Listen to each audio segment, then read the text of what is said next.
আমি বক্তব্য রাখার জন্য আহ্বান জানাচ্ছি মোহাম্মদ নাজিবুর রহমান পাবনা 1।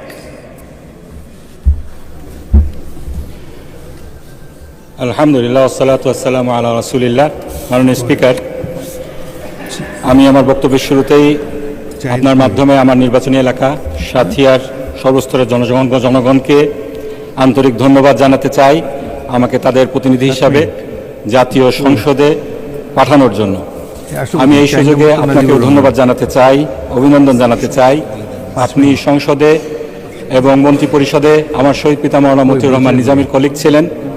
আপনি একজন বীর মুক্তিযোদ্ধা, আমাদের দেশের একজন মাননীয় সদস্য। আপনার সময় 5 মিনিট। ধন্যবাদ মাননীয় স্পিকার। ব্যক্তিগতভাবে 2002 সালে আপনার সাথে একসাথে হজ করার সুযোগ হয়েছিল। আপনাকে আমি একজন সজ্জন, বিনয়ী, সদালাপী এবং উদার মনের মানুষ হিসেবে জানি।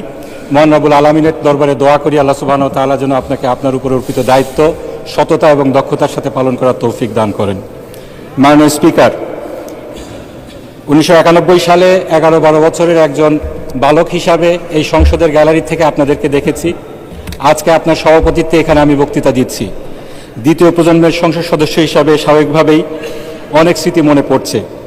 আজকের মাননীয় প্রধানমন্ত্রী যেখানে বসে আছেন সেখানে ওনার মা দেশনেত্রী বেগম খালেদা জিয়া বসতেন।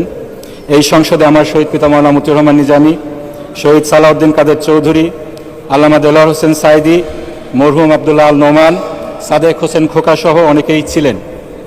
ইউটিউব বা ফেসবুক রিলে এখনও অনেক ভিডিও আসে যেখানে আমরা দেখি আমার শহীদ পিতা মাওলানা মতিউর রহমান নিজামী তার স্বভাবসুলভ যুক্তিপূর্ণ বক্তৃতা রাখছেন এবং দেশনেত্রী বেগম খালেদা জিয়া সেটা টেবিল চাপটিয়ে অ্যাপ্রিসিয়েট করছেন। আজকে তারা আমাদের মাঝে নেই, কিন্তু তাদের সন্তান হিসাবে আমরা জনগণের ভোটে নির্বাচিত হয়ে এই সংসদে এসেছি। মাননীয় স্পিকার, আমাদের দ্বিতীয় প্রজন্মের সংসদ সদস্যদের মধ্যে এখানে একটা বিষয়ে মিল রয়েছে। আমরা সকলেই ফ্যাসিবাদের নির্যাতনের একটি কঠিন অধ্যায় পার করে এখানে এসেছি। দেশনেত্রী বেগম খালেদা জিয়া, তাকে যেভাবে এক কাপড়ে তার বাসা ছাড়তে বাধ্য করা হয়েছে, মামলা হামলা করে তার পরিবারের উপর নির্যাতন করা হয়েছে, তাকে মিথ্যা মামলায় সাজা দেওয়া হয়েছে। একইভাবে আমার শহীদ পিতা মাওলানা মতিউর রহমান নিজামী, দেলোয়ার হোসেন সাইদি, শহীদ সালাউদ্দিন কাদের চৌধুরী সহ অনেককেই শতাব্দীর জঘন্যতম মিথ্যাচারের মাধ্যমে বিচারিক হত্যাকাণ্ডের শিকার হতে হয়েছে। আমাদের কাউকে কাউকে গুম করা হয়েছিল, কাউকে কাউকে দেশ ছাড়তে বাধ্য করা হয়েছিল। তা আমি বিশ্বাস করি মাননীয় স্পিকার, আমরা শুধু আমাদের পূর্বপুরুষের লিগেসি এখানে বহন করছি না, বরং আমরা সকল নির্যাতিত পরিবারের প্রতিনিধিত্ব এখানে করছি। আমরা এমন একটি সময় দেখেছি মাননীয় স্পিকার, যখন অবিচারকে বিচার, অনিয়মকে নিয়ম হিসাবে প্রতিষ্ঠিত করা হয়েছিল। আদালতের কাঁধে বন্দুক রেখে সংবিধান সংশোধন করে ফ্যাসিবাদকে সাংবিধানিকভাবে প্রতিষ্ঠিত করা হয়েছিল। মাননীয় স্পিকার, ফ্যাসিবাদকে প্রাতিষ্ঠানিক রূপ দেয়া হয়েছিল। সেই ফ্যাসিবাদকে অপসারণ করার জন্য, গণতন্ত্রকে পুনরুদ্ধার করার জন্য একটি বিপ্লব অনিবার্য হয়ে পড়েছিল এবং সেই বিপ্লব আমরা দেখেছি 24শে জুলাই এদেশের ছাত্র জনতা দল মত নির্বিশেষে বুকে তাজা রক্ত ঢেলে এদেশ থেকে ফ্যাসিবাদকে উৎখাত করেছে। মাননীয় স্পিকার, আমরা সকলে এই জুলাই সনদ বাস্তবায়নের কথা বলছি, যে সনদের ব্যাপারে আমরা সকল দল একমত হয়ে স্বাক্ষর করেছি, যে সংস্কারের বিষয়ে প্রায় 70% জনগণ হ্যাঁ ভোট দিয়েছে। কিন্তু আজকে সেই সনদ কিভাবে বাস্তবায়িত হবে সেটা নিয়ে ধোঁয়াশা তৈরি হয়েছে। বাস্তবায়ন সংক্রান্ত রাষ্ট্রপতির আদেশ নিয়ে আজকেও এই সংসদে কথা হয়েছে। মাননীয় সংসদ সদস্য স্বরাষ্ট্রমন্ত্রী সালাউদ্দিন সাহেব বললেন এই আদেশটি না আইন না অধ্যাদেশ। এটি অধ্যাদেশ না মাননীয় স্পিকার। সংবিধানের 93 অনুচ্ছেদ অনুযায়ী কোনটা অধ্যাদেশ এটা নির্ধারিত হয়েছে, কিন্তু এটা আইন মাননীয় স্পিকার। এবং আইনের যে সংজ্ঞাটা এটা আমাদেরকে সংবিধান থেকেই নিতে হবে, বাইরের থেকে না নিলে চলবে না। এই আইন কি এই ব্যাপারে সংবিধানে সুস্পষ্টভাবে 152 নম্বর অনুচ্ছেদে বলা হয়েছে, সেটা আমি একটু পড়ছি। আইন অর্থ কোনো আইন, অধ্যাদেশ, আদেশ। সুতরাং সকল আদেশ, সেই আদেশগুলা যেগুলো রাষ্ট্রপতি দিয়ে থাকেন সেগুলা আইন এই সংবিধান অনুযায়ী। আমাদের এই বাংলাদেশে এই আদেশ কিন্তু প্রথম আদেশ নয় মাননীয় স্পিকার, এই আদেশ কিন্তু আগেও হয়েছে।